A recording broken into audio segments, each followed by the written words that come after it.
Good afternoon, everyone. Welcome to Bradenton Kiwanis.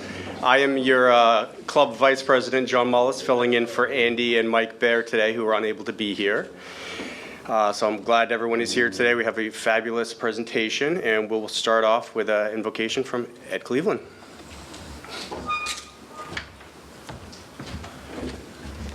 Let's pause and pray together. Father, we thank you for the opportunity that we have to come together to be Bradenton Kiwanis and be the part of Bradenton where we can do so much to help children and help our community. We pray, Father, now your blessing upon our time here. Those that could not be here, will you bless them as well? As we think about the events that are going on in the world today, Lord, we pray for peace around the world. Father, for our speaker today, will you help us to open our hearts and our minds so that we can receive what they have to say and that we can better serve our community. And now, Father, for the food that we've been presented with, will you bless it to our good and us to your service? And in Christ's name we'll ask it. Amen. Amen. Thank you, Ed. I pledge allegiance to the flag of the United States of America and to the republic for which it stands, one nation, under God, indivisible, with liberty and justice for all.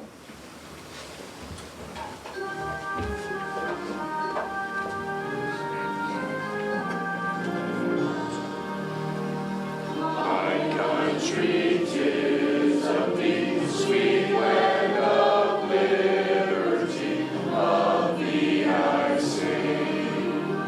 Land where my fathers died, land of the pilgrim's pride, from every mountainside, let freedom ring. All right, we'll give you guys a few more minutes to eat and chat, and then we will get the program started.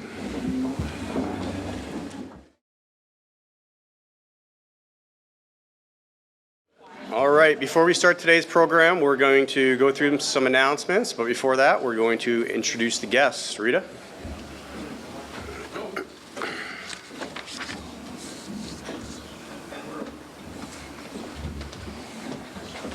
Calling emergency services.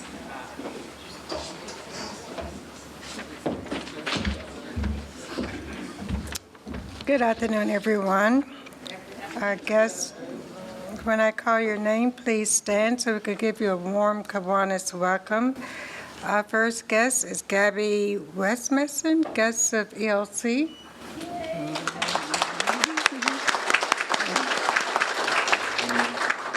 Ellen Haas, guest, a prospective member.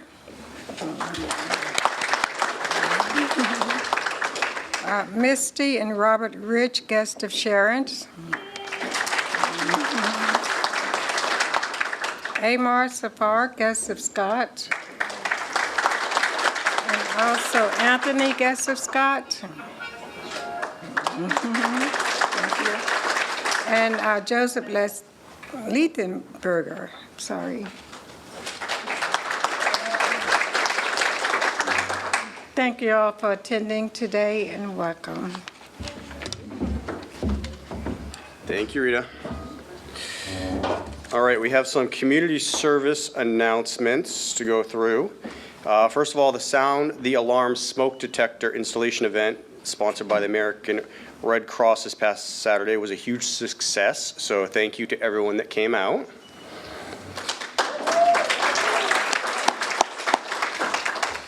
We have several events coming up. The 69th annual Boys and Girls Clubs of Manatee County Christmas tree sales will begin after Thanksgiving. We have 2 dates this year, Friday, November 24th from noon to 3, and Saturday, December 2nd from 3 to 6. So you can find those dates in Portal Buzz, and you can sign up there as well.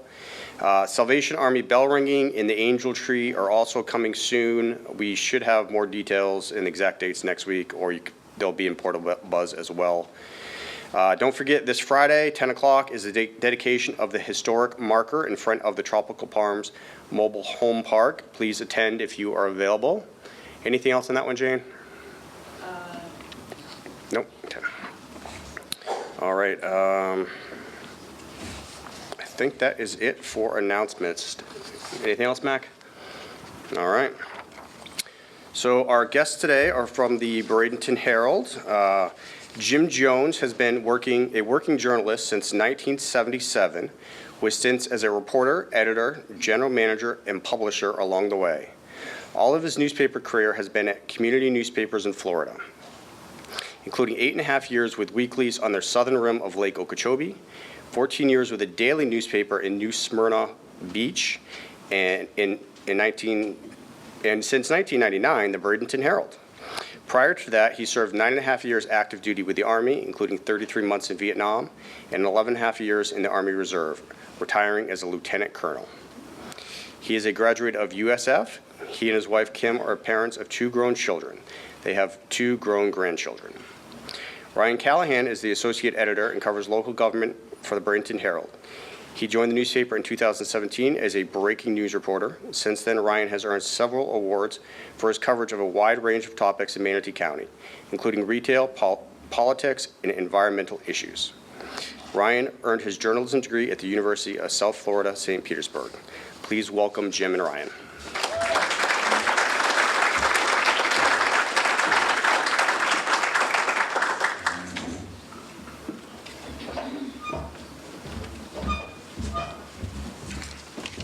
Howdy.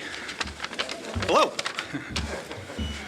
I've got a short remarks that I've typed up because neither of us are orators, but pleasure to be with Judge Smith there, Janine, and Ray Bellamy, great people.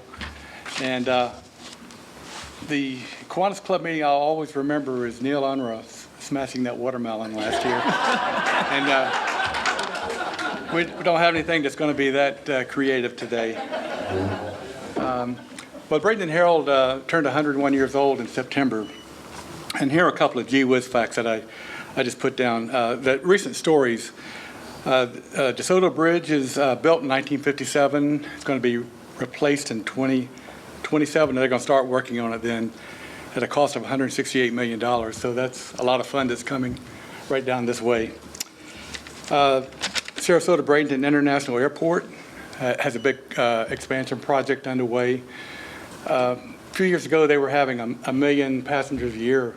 This expansion will allow them to handle up to 7 million. And if that gets busy, then they got plans for another expansion after that.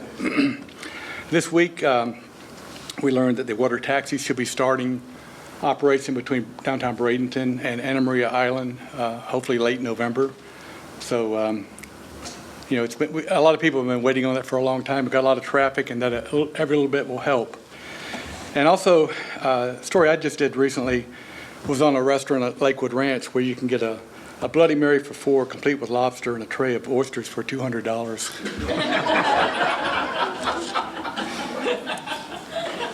So that we've been through many years of 101 years, a lot of technology, a lot of things changed over that time.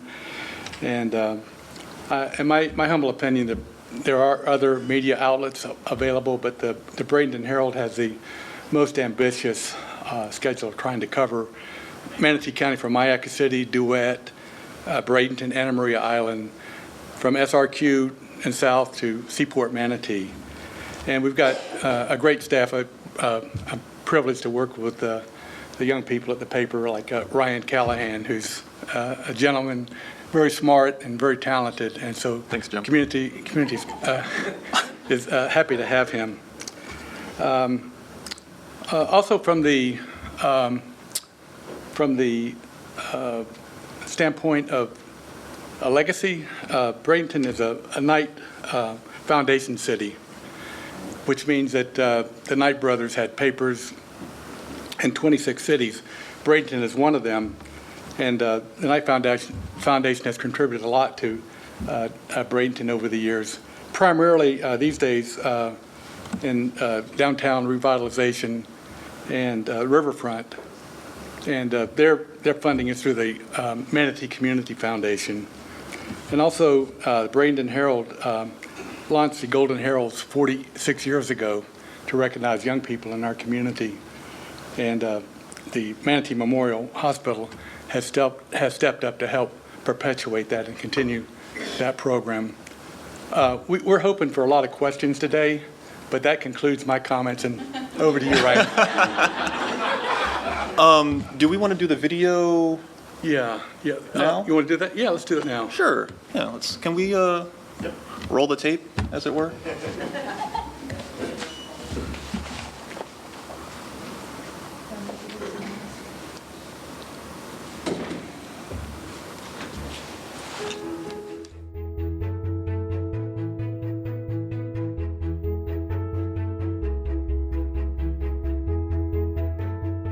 Stack them up, because you never know how many you're going to need. You never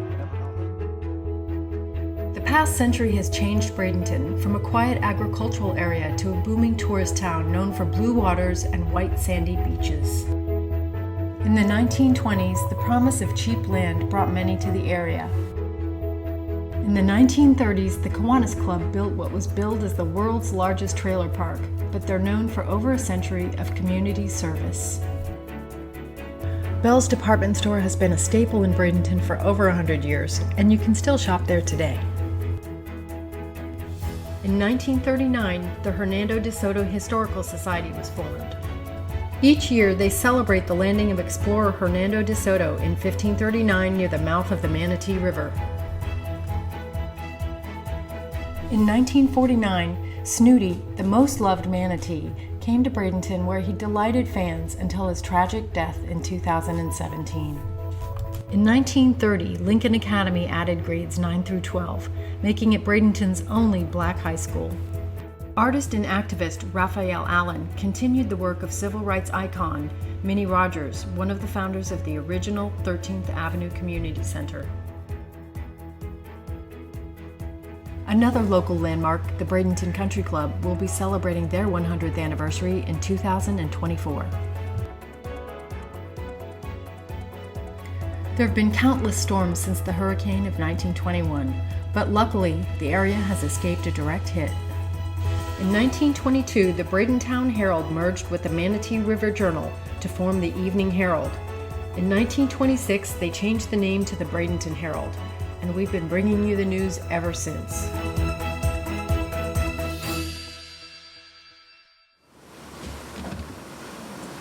Well, all right.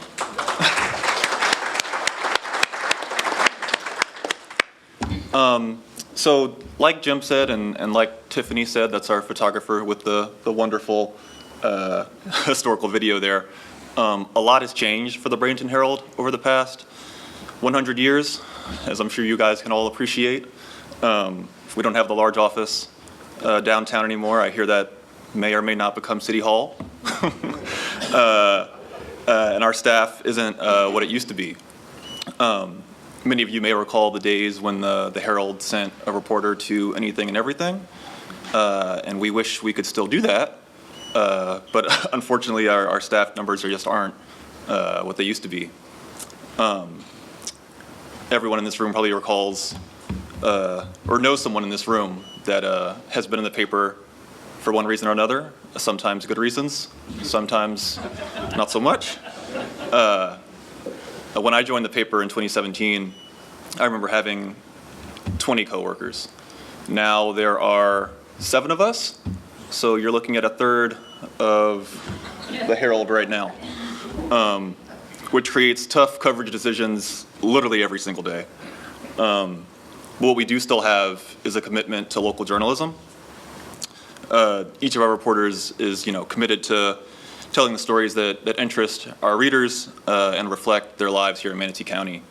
Hopefully you guys have seen our reporting on the expansion of SRQ Airport, the latest developments in Parrish, and how government officials across the county are looking to create partnerships that resolve our homeless issue. Those are just a few of the stories that we create at the Bradenton Herald that we don't think you can find somewhere else. Our reporters live in this community. We're your neighbors, so your problems are our problems too. We also get stuck in the traffic, unfortunately, and that's just something you don't get from the cable news. CNN's not going to tell you about the road projects in your neighborhood. Fox isn't gonna give you the roundup of new restaurants that Jim puts out somehow daily. If you guys have seen his workload, it's just we can't say enough about Jim. We're not the same without Jim Jones. But the point is that, you know, despite those changes, we're still reporting from the ground here in this community every single day, despite the smaller staff. And one last thought too, I'm sure you guys in this room have all heard a lot about, you know, the dying media landscape, and that, you know, newspapers won't be around for much longer. I don't think that's true. I don't think Jim thinks that's true either. I don't want to speak for Jim. No. I don't think we'd be here if that were true. And I don't think the Bradenton Herald would have lasted 100 years if that were the case. I think in this moment right now, journalism is just changing and evolving. There are so many ways to get your news these days. You can find it on the radio, the TV, social media, gossip. But I think newspapers, and especially local newspapers, are always going to be the place that residents go, interested community members like yourselves go to learn about what's going on here in their community. And I think the challenge we have today is finding new places to share our content with readers. For example, today we post on Facebook, Twitter, or X, whatever you want to call it, and even TikTok to lead people back to our website and the journalism that we produce. So we're working, we're trying. We've got to get creative and just have that outreach to connect with people. And if we can meet that challenge, which I'm sure we can, then we can set the Bradenton Herald up to be around for another 100 years. And I'll take questions. Mr. Mayor. Yes, sir. Kind of opposite where we normally sit. And do This feels nice. I just want to thank both of you gentlemen, because one of the things that I've said all along is, you know, when we're up there on the dais and we do things as a government, that it's, you know, we want the reporters to print the news, not make the news. And both of you have really taken that to the next level and supported our community. So, you know, thank you for that. And I think that, as you said, newspapers, the way they were 10 years ago, 20 years ago, 50 years ago, are different. But it's how you're going to get it out and what we're going to do to see it. But one thing that we just want to make sure, because Jim mentioned it earlier about the Soto Bridge, the bridge traffic will never stop during the construction. Because that's what, back to your article the other day, we got that a lot. That if they close the Soto Bridge for 3 years, that Green Bridge and the traffic will be a nightmare. That's one thing. There's actually a meeting tonight in this building about that. We hope a lot of public will come, but the traffic will never stop. And there may be days where when they tie it, the new one together, they're building next to it, that bridge will always stay open during the construction. So, and we are working other angles. But I just wanted to thank you guys, because we don't see you much anymore, right? I know you're busy. But, you know, we used to see you all the time. But thank you for doing what you do and presenting the news, not making the news. Appreciate that, Mayor.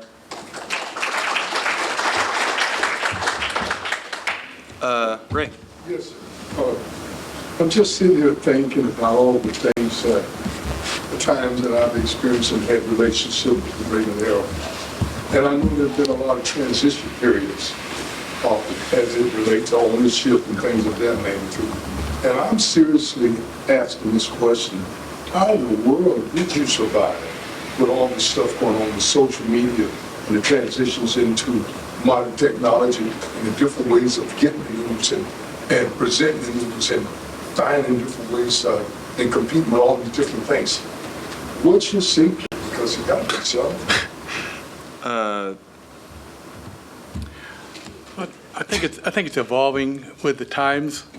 Rex Jensen, who's the president and CEO of Schrader Manatee Ranch, developer of Lakewood Ranch, was saying during the Great Recession 2007, 2008, it was an extinction event because a lot of developers, builders went out of business and didn't come back.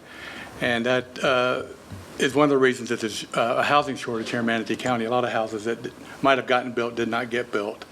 And a lot of plans that we're seeing now come to fruition might have happened 10, 12, 14 years ago.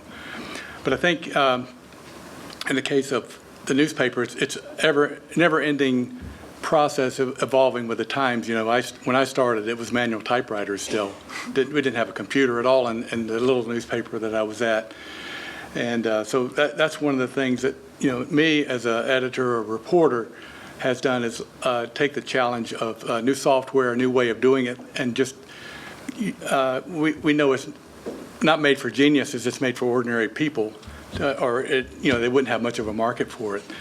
And also, you know, we've accepted digital first. You know, we still have a print edition, but everything, you know, I think all the reporters like to get their stuff, their stories written out as quickly as possible online, and then it can be read anywhere in the world.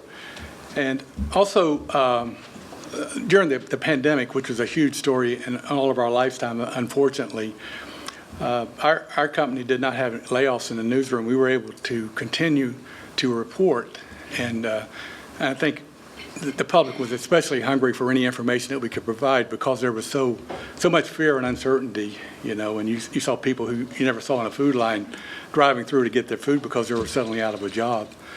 So I think it's constantly gauging what's happening and trying to report that in the best way that we can. Mac? Going back to what Jim was talking about, trying to get that news story out as quickly as possible. How do you guys balance getting the word out, but getting it out with all the facts in there too? You know, sometimes try to push it out too quickly and then not really have the true story there. How do you balance that? Well, I think first things first, we try to, I mean, like Jim said, we try to be fast, we try to be quick. We also try to go with what we know at the moment. And we found that to be pretty successful, especially for something like what we call a utility story. It's a story that's helpful for people, like a backup on I-75. We can write that there's a backup and send out, you know, like Jim said, we're digital first, so, you know, a news alert, an email, app, whatever, getting that out and then adding more information later, if that makes sense. Sure. Are there still people that get the subscription? Like, how many subscriptions are still out there? Because I was a newspaper girl back in the day. So, I mean, are there still people doing that? As in a physical copy? Yeah. Absolutely, yeah. How many subscriptions are there? Whew. Do not know that number off the top of my head, unfortunately. There are print subscriptions and there are digital subscriptions, and some people have both. So, yeah, it's easier to eat your pancakes with a paper copy than it is to read it online. That's true. It's a proven fact.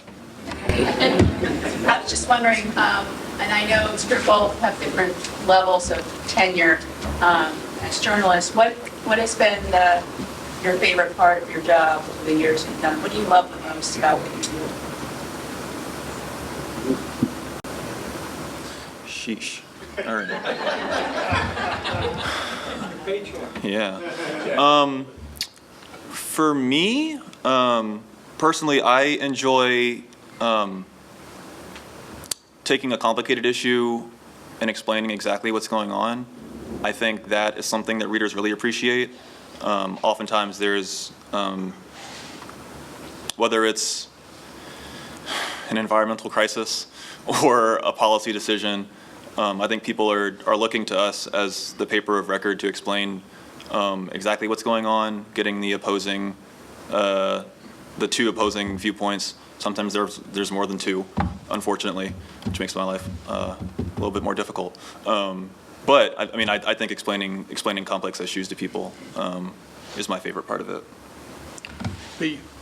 Telling a story in a way for me never got easy. It's something you work at all the time, and it kind of goes back. I think Mac asked the question about balancing speed and accuracy. You try to do both, and I find myself reworking stories quite frequently. I think I've got a lead, then I'll go back and rework it. No, the lead was actually down there. You pull it up. But for me, the greatest part of my job is you guys, people. Meeting people, learning something every day, And this head is full of trivia about Bradenton area. You know, I can go anywhere and I can have a discussion with somebody. And a lot of times they're pretty surprised if they don't know who I am. You know, that it's like they look at you in a little different way.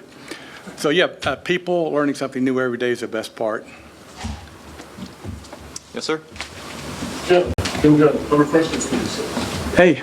Since your newsroom is shrinking and the industry, the outlets for the industry are expanding, what is the Bradenton Herald doing to ensure that there's a consistent talent pool to cover local journals? What a question, Richard. Well, I think the industry, our company, is trying to determine, you know, what it is that the public is hungry for, but also what the public needs to know. You know, sometimes they're different. You know, sometimes you have important stories that, let's say, do well online, and sometimes they don't do well online. And then, so we're trying to be vital, you know, provide essential information. And I think we really shine during times of emergency and stress, like hurricane. You know, Idalia was not as bad as it could have been, and Ian, of course, was horrible last year. Pandemic, which I mentioned earlier. I'm old, and so I was kind of thinking about, you know, decelerating, and then the pandemic came along, and I thought, you know, I need to step up, and because you know, you had so many layoffs. Major companies in the area were suddenly just laying off. Some companies laid off everybody, and people were wondering what was going on. So I think the key thing is not to think that you know it all or you're smart, but always to be questing, you know, to do it better, to do your job better, and be willing to look at new ways of doing things. Just to add on to that a tiny bit, I mean, the fact of the matter is that we are a small newspaper, and small newspapers are traditionally where a young journalist would get their start. It's where I got my start. And that has its own appeal for a talent pool. Obviously, you can come here, for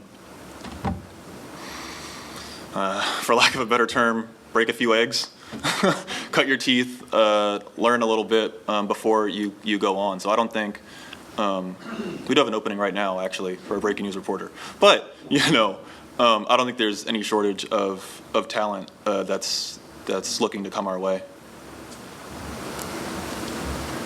I'm concerned about what is considered a small publication, a small paper. Can you do a comparative analysis and give us an example of what you mean by that? Because I've always thought that Bradenton Herald was pretty good size. That's a fair point. It is relative. So, you know, I say small, some might say medium. There are papers I know of that have one full-time employee. We have 6.5. Jim's part-time. So, I mean, it's relative. I mean, you compare us to the Tampa Bay Times, it's got a larger staff. The Miami Herald's got a much larger staff. The Washington Post, New York Times, those are obviously, you know, national publications, but they've got a lot more than 7 folks in the building. If I could piggyback on that just a little bit. You know, we talked, I said the word great extinction, you know, and it was a great extinction for newspapers as well after the Great Recession. There are many communities, some quite sizable, without a newspaper at all. And so you got the Bradenton Herald, and you got other choices here. So, and I noticed also, one thing I didn't say was that before I got drafted into the Army, I worked at the Florida Times-Union in Jacksonville, which is like one of the major dailies in Florida at the time. And I noticed that one of the most recent newspaper competitions, Bradenton Herald is in the same class with the Florida Times-Union, which was shocking to me. So I don't know what their staffing is like up there. Your Honor, you had a question? Yes, well, I had a question and also a statement. I want both of you to know that we would like you to come see us as guests and have lunch with us here anytime. 100 years, both Bradenton Herald and Bradenton Kiwanis have the same, we're the same age. Yeah. And two of your publishers were president of this club, Alva Chapman and Gene Page. And so we've always had a really strong relationship with the Bradenton Herald. The history of the Bradenton Herald is a history of the Bradenton Kiwanis and vice versa. We've just really strong relationship. So I'd like both of you to know you don't have to be covering anything, but you can come have lunch with us. So please do. Okay. Thank you, Thank you. Judge. Appreciate the invite. I think Paul Bartley was also president, but he wasn't a publisher, but he was a great man that we miss him still. Paul Bartley was. Yeah. Right here, back. Jim, I'd like to thank you because you do a lot of human interest stories and you enjoy them. And you came after our house and did a lot of my wife about when she was donut dolly in the Oh, yeah. Yeah. I do. There's a lot of social media pages out there, Facebook, and I saw someone that did a posting with her photo, and they're not too long ago. That's right. Yeah. It was an honor meeting your wife, by the way, and what she had done, because that was the time when the war wasn't popular, and it was one of the young women that thought it was the right thing to do to go show some support for the troops over there. Thank you. Yes, sir. Lemoyne? Yeah, Jim, we've been here in town about 50 years and always subscribed to the Bradenton Herald. I'm old, I like to read a paper. I don't like to read stuff online. And we used to get the subscription delivered in the morning, and then it automatic, this is probably 8 or 10 years ago, the delivery people, we'd get it about 2 out of the 7 days of the week. And sometimes we'd be lucky and the store $2 down would bring it to us. They just pitched it going by probably about 80 miles an hour. But is it still a morning paper? It's still a morning paper. Yeah. And you can still get a print edition 6 days a week. On Saturday, there's not a print edition, Okay. but we have a digital edition every day of the week. Yeah. And if you wanted to try it again, there's also a convenient number. There's an issue, and I've helped a couple of subscribers that had complaints and emailed those people, and they get with them right away and straighten it out. So maybe it's better Maybe now. that's changed because it was about 10 years ago and we just finally quit taking it because it wasn't something I'd give to the store, and over a cup of coffee I'd read the morning paper, and it just wasn't the same. The coffee didn't taste as good enough. Right. Here. I'll check into that. Thank you. Okay. Yes, ma'am. So, I know a few reporters, and a lot of them have talked about like their favorite story or the greatest experience they ever had. One friend was a sports person and got to take pictures of the president who was attending a football game. What would be your sentinel moment as a reporter? The greatest story that you've covered. You first, Jim? So many. I couldn't name one, but when John Glenn went back into space in the 70s, and a gaggle of media, me included, went there to cover him, and he chewed us out because the media was no longer covering every NASA launch. So it was a privilege to get chewed out by John Glenn. The man had a certain aura about him. I remember when Jimmy Carter was running for president the first time, and as a student at USF, I took a picture of him, which was kind of cool. He was at a park, and it's an environment I don't think that the presidential candidate, the Secret Service, will allow them to do these days. Interviewed Yoko Ono on the phone. Yoko Ono, John Lennon's wife, a couple of times. That was a thrill. Just recent. Well, I won't go there, but I mean, there too many, too many. This is a weird answer, but I have to say the Piney Point situation in 2021, was that 2021? That was probably the most stressful 14 days of my life. I know at least one person in the room probably feels the same way. I worked for 14 days straight. I remember when the leak started, it was on a Saturday, I want to say, and it really started getting out of hand. And I let my Saturday reporter know, here's everything you need, your contact for the situation. I'm going to go get some rest. And my editor said, no, we need you back. And I was back Saturday, and I was back Sunday, and I was back Monday to Saturday to Sunday. But what was really cool about that was all the messages from readers who really appreciated our coverage of that situation. I wasn't getting much sleep, but I did it. There was an interview I did for like BBC. Everyone was trying to get at me, and I stupidly agreed to this interview with BBC, and they go, okay, cool. Can you do it at 11 p.m. your time?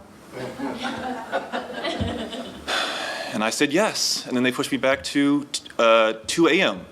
my time, and so, you know, it wasn't a fun time, but it was some time. So that was undoubtedly Ryan's finest shining moment. It was he never slept, and I think the rest of us in the newsroom were in awe of you know, his stamina and the reporting that he did, and that's one of the key times that the paper really shows its value. You know, Ryan was totally on top of it. I do love sleeping, though. Yes, sir. Just curious, do you eat at all the restaurants that you write about? No. No. And so many times I go there and they want to give me free food, and I said, no, I can't do that. I can't accept the food, and no, absolutely not. I would be 100 pounds bigger if I were. In the back. 2 questions. Does off the record, in the eyes of a journalist, actually mean off the record? If somebody that you're interviewing says, I'm going to go off the record here, does that mean off the record? Complicated answer for you. I still got Yeah, off the record, it's a complicated thing.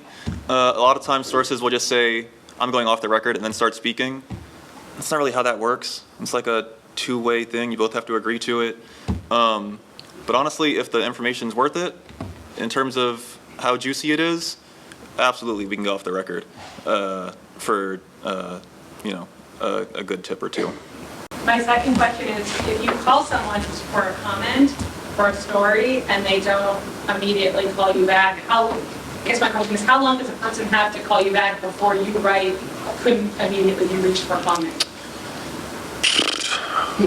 Or are the rules about this stuff, or is it just sort of the time limit of your story? Yeah, not particularly in terms of the rules on that.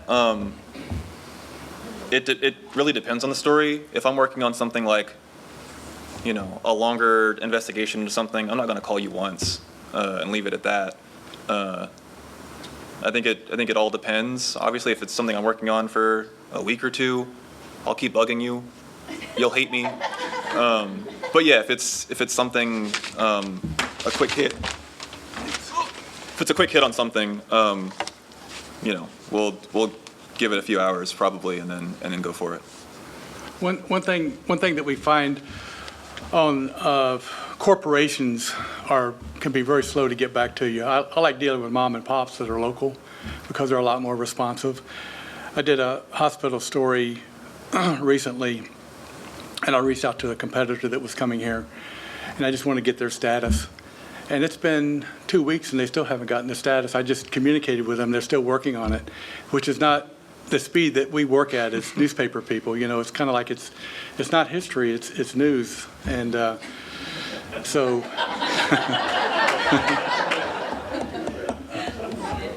Good answer.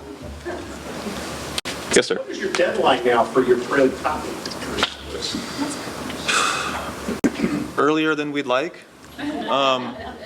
When I started at the paper in 2017, I remember the local section had to be done by 7, and the front page had to be done by 9:45. Now it's all 4 o'clock. Yeah. AM you're talking about. PM. Yeah, okay. Yeah. So, you know, we do our best to get today's news in there. Our e-edition, which you can find online if you're a subscriber, included. We'll have later stuff But them's the breaks these days. Any other questions?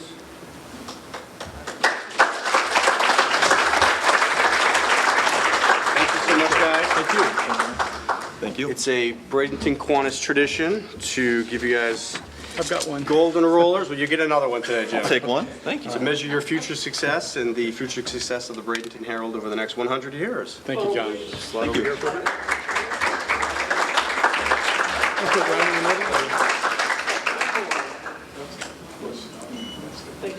Thanks. Thank you, guys. Thank you. Thank you, everyone, for joining us today. Please join us next week when we welcome Will Robinson as our guest. And that's it for today. Thank you.